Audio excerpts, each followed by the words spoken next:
சுண்டக்காய், Turkey berry. இது வந்து தோட்டத்தில் இருந்து எடுத்தது தான். தோட்டத்தில் கூட இல்லை, காம்பவுண்ட் வெளியில் இருக்குது இந்த செடி. எப்போவும் காய் காய்ச்சிக்கிட்டே இருக்கும். மழைக்கு அப்புறம் இப்போ தான் காய்க்குது. மழையில் கொஞ்சம் காய் இல்லாமல் இருந்தது. இப்போ நல்லா காய் எடுக்கிறோம். வாரத்தில் 2 நாள் 3 நாள் இதை சாப்பிட்டா வயிற்றில் இருக்கிற எல்லா பிரச்சனையும் போகும். வயிற்றில் எந்த டிசீஸும் வராது. இது ஆர்கானிக்காக நல்லா கிடைக்கும் நமக்கு வீட்லேயே. இதுக்கு ஒரு மெயின்டெனன்ஸ் ஒன்றுமே கிடையாது. சும்மா வச்சு விட்டால் போதும். தண்ணி ஊற்றினா வெளியில் கூட வைக்கலாம், ஏன்னா மாடுவும் திங்காது இதை.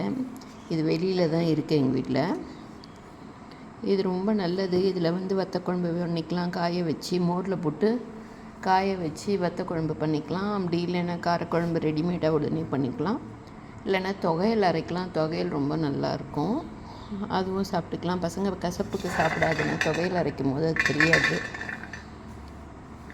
இது வந்து எந்த பிரச்சனையுமே கிடையாது. அது பாட்டு தானாக வளரும். மருந்து வேணும் எதுவுமே கிடையாது. வெறும் ஒரு செடியை நட்டு விட்டு தண்ணி ஊற்றினா போதும். அதுவும் தண்ணி போகிற இடத்துல வச்சு விட்டு அந்த வேலை கூட கிடையாது நமக்கு. நிறைய காய் வந்துக்கிட்டே இருக்கும். 24 ஹவர்ஸும் அதில் கொத்தாக காய் தான் இருக்குது. பறிக்க பறிக்க ரோட்டில் போகிறவங்கெல்லாம் கூட பறிச்சுட்டு போவாங்க. பறிக்க பறிக்க வந்துகிட்டே இருக்கும். ரொம்ப ஹெல்த்தி, நல்ல ஹெர்பல் இது.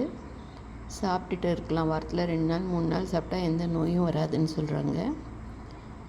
ஆர்கானிக்காக தானாக வளர்கிற செடியை வந்து நம்ம யூஸ் பண்ணிக்கலாம். டர்க்கி பெர்ரி சொல்லுவாங்க, சுண்டக்காய்.